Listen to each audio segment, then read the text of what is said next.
Experience, I haven't finished my study, but that I will not stop my journey through helping my family, through my nephew and nieces, to continue their study as long as I have work, to help them, not only my family, but the other family as well, to continue the journey to have better future, because I believe that education is the key to success, and that would be all. Thank you.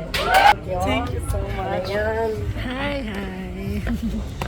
I'm doing great, ma'am. Healthcare providers working as a health provider in Norway. I advocate a good mental health because it is as important as our physical health. We have to be sure that your health is guarded. I myself has been depressed because of family problems, stress throughout my life, and that I have to do it alone. But if you can do it alone, please seek help. There's nothing wrong in seeking help. Because if you have a good mental health, that's what we call success.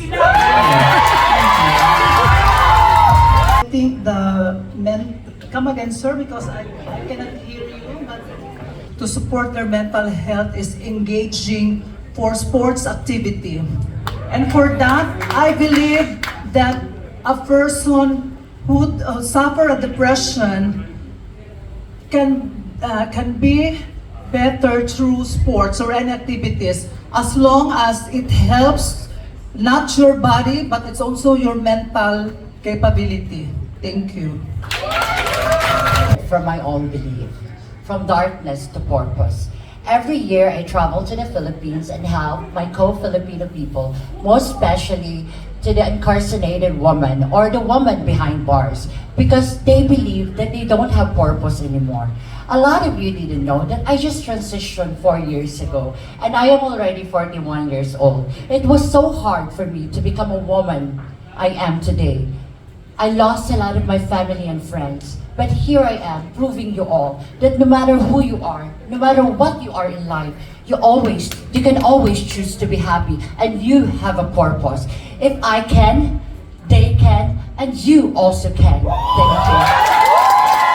Thank you. Need.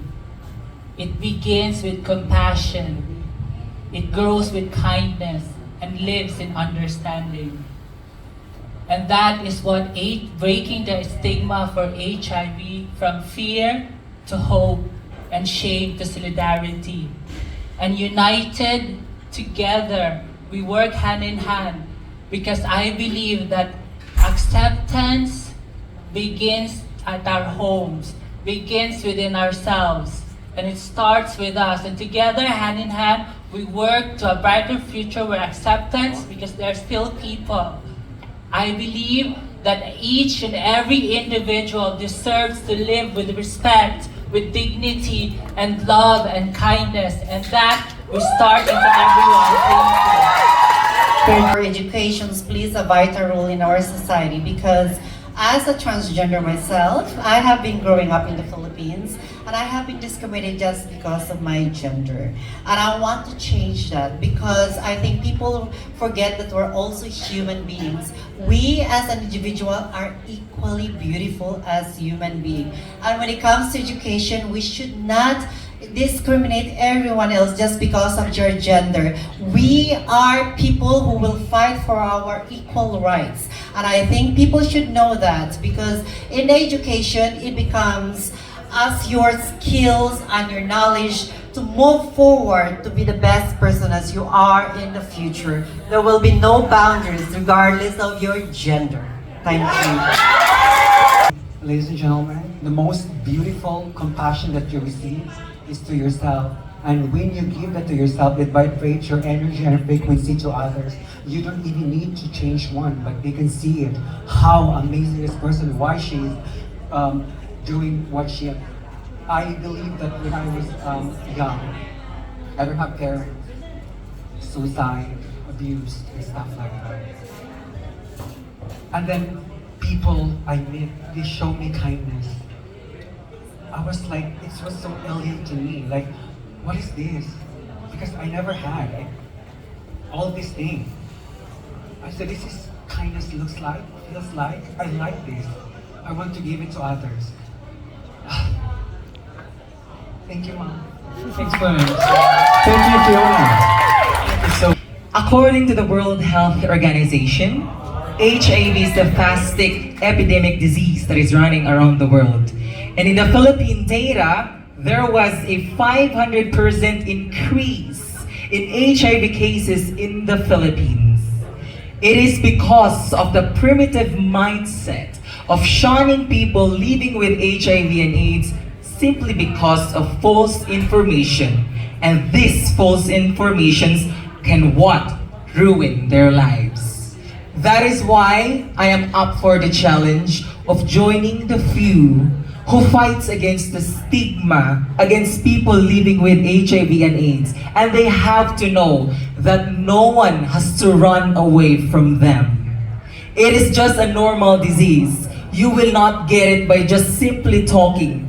These people needs our compassion. Because together, if we show love to them, we can have a better world. One with less HIV cases, and definitely one who has a better approach towards it. Thank you and good evening. Thank you.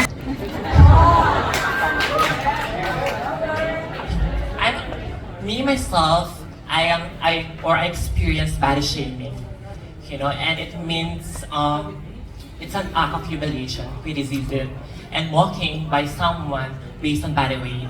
But my loved ones encourage me to be who you are, no matter who you are. Be yourself, be the best version of yourself. And I always believe that God created me unique. And I always be beautiful in my own way. And I always remember what Mother Teresa once said, good looks fade, but a good heart keeps you more beautiful forever. Thank you so much. Sagot nila.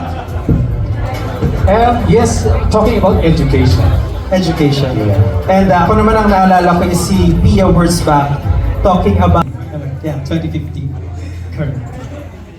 At this moment,